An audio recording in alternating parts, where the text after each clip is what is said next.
l'INRA est un des acteurs de la biodiversité en France.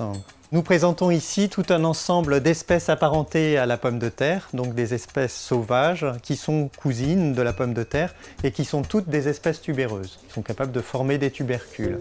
Ici, donc devant, là sur la première ligne, nous avons les 3 sources que l'on utilise actuellement dans nos programmes d'introgression de la résistance à Globodera pallida.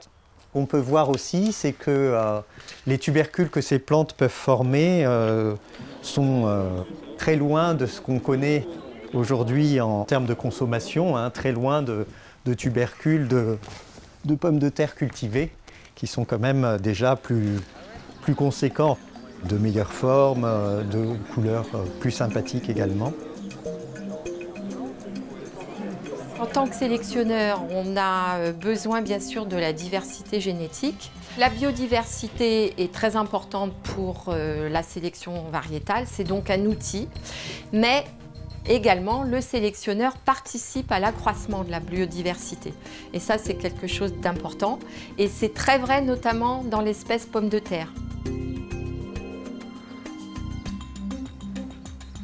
Ici, vous avez une vitrine variétale de différentes variétés de pommes de terre qui représentent une bonne variabilité d'usage culinaire. Ça permet d'illustrer vraiment le fait que la sélection variétale génère de la variabilité génétique. Vous avez donc le stade où la plante commence à tubériser.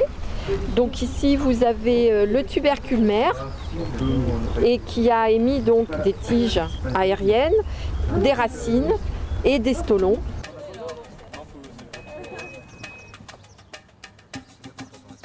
L'objectif pour nous, c'est de présenter la biodiversité, non pas au niveau de la production de semences, mais plutôt au niveau de l'assiette. Et quel est l'intérêt de cette fameuse biodiversité dans l'assiette?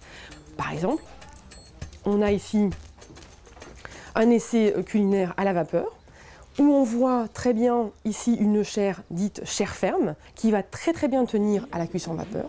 Et sur un même temps de cuisson, on va avoir une binge qui, elle, va se déliter à la cuisson. À l'inverse, on a ici une pomme de terre spécifique pour le chips, donc pareil, même aptitude à la fritabilité, qui va être très bien, qui va faire des beaux chips bien blonds. Et puis en parallèle, une chair ferme qui, elle, va complètement caraméliser dans une cuisson à 180 degrés dans l'huile.